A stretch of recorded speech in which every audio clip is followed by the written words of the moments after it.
this rate is permanent. So today the current interest rate is 5.2.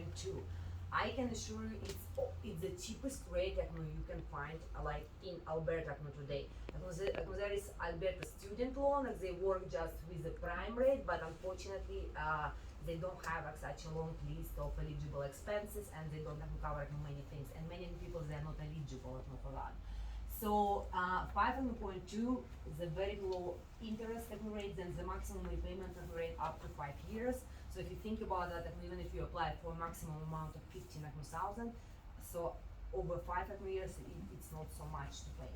So as I said, we have an open loan policy that you can pay off your loan at any time with no cost, no penalties, no administrative fees or charges. And also, maybe you don't need 15,000 now. You can take like 7,000 or 6, and then you can apply for more later. The good thing about that, and what I see, when our clients they take small amounts, because then the interest rate accumulates just on the small amount, and then later on when they need additional money, they can take additional money, but just up to 15,000.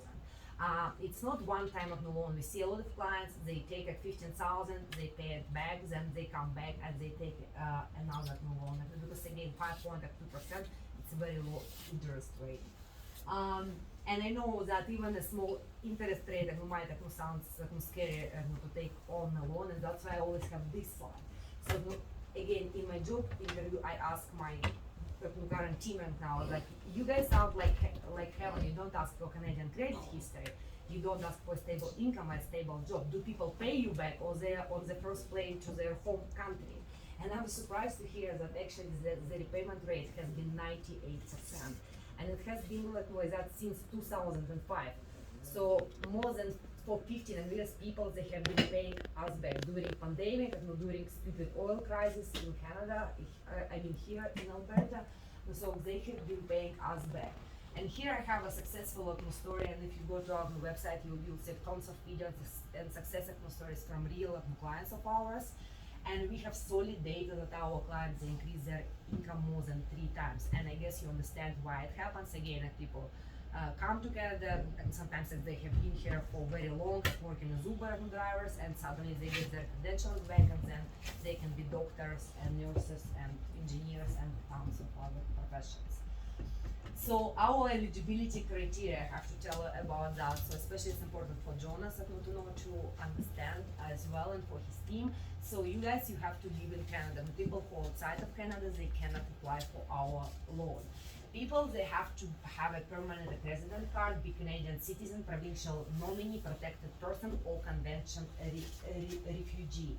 People should be internationally trained. Like, what does it mean? It means that you have to have some education which you obtained prior you came to Canada. So abroad, your certificate, your diploma, back from your home country. If you don't have that, because sometimes I know some places that they have wars, and like it's just hard to get some documents from back home, then we can consider your work experience which you obtained abroad. So your resume, you can bring us your resume which shows your work experience which you obtained abroad. That you didn't come here just with the high school. Because high school is not enough. You have to have something on top of your high school. So, and basically here, if you want to try, my marketing team just sent it me today. So it's a QR code. I guess these days everybody's familiar with the QR code. So if you put your phone in front, it will show your vaccination status. It just will bring you to our website, and then our eligibility quiz, just two, 3 questions. And again, after my presentation, I'll send a follow-up email to Jonas so he can share with you. So you take that quiz, it's 2 questions. It asks you if you have what kind of status do you have in Canada, and like how many years you've been here. And then you will receive an email if you're eligible or not. In that email, you can see the list of documents you need to submit, and then you can send your documents in. And then after your documents are checked, you will be scheduled to have a 1-hour meeting with a career success coach. That meeting is online. So again, that meeting is for you, because we have to understand that this loan won't become a burden for you or your family, and you will be able to pay on time. Because if you don't pay us back, we have to report to the Equifax or some other agencies as well. So our application process is pretty straightforward. As I said, that you can try our eligibility quiz. I'll provide the link just after my presentation. And then after that link, if you want to proceed with the loan, you can submit a few documents. Then when your documents are checked, then you can apply, you can get your money and be on the way to your new career. So basically that's it. As I promised, it will be short, and because I know you need to get back to your classes. So do you have any questions? Yeah, I have a question. Yeah. It's only for those people who have experience back home and they have diploma like that one.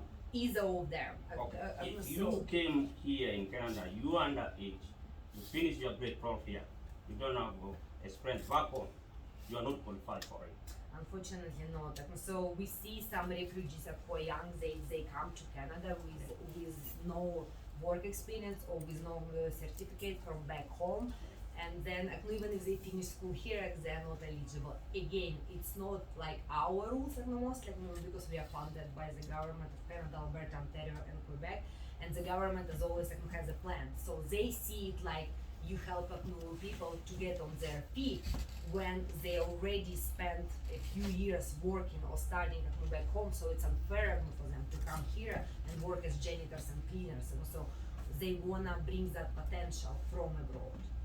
So yeah, unfortunately, but they see it as a young person who comes to Canada, they finish school here, so they will be successful no matter what. But people who have background from back home and then they come here and they have no education here, it might be tougher for them. It's how but personally, me, I do believe it's your luck.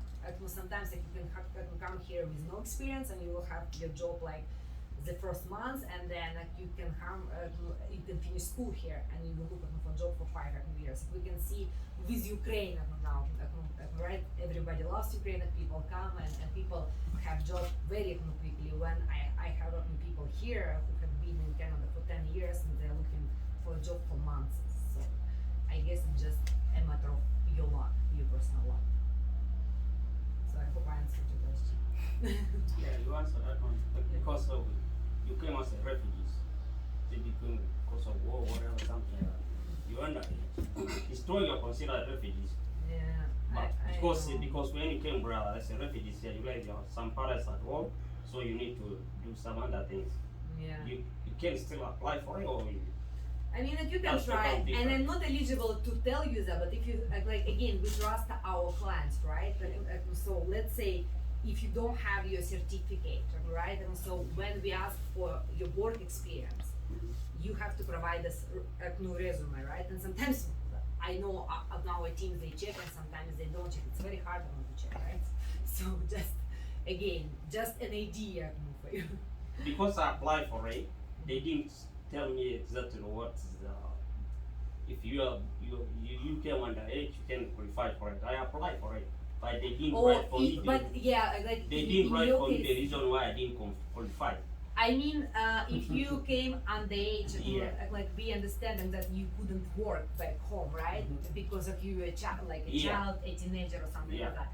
But what I've said for those people who came here as refugees, when they were 18, I mean, probably they were 20 or something like that, then they can show us a resume that they had some work back at home.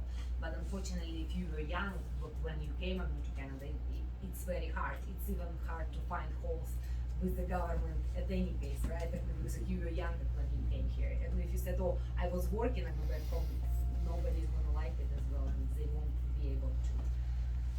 Yeah, I know. I don't kill the messenger. I understand you. There are a lot of holes in the government system, but then at least this is something.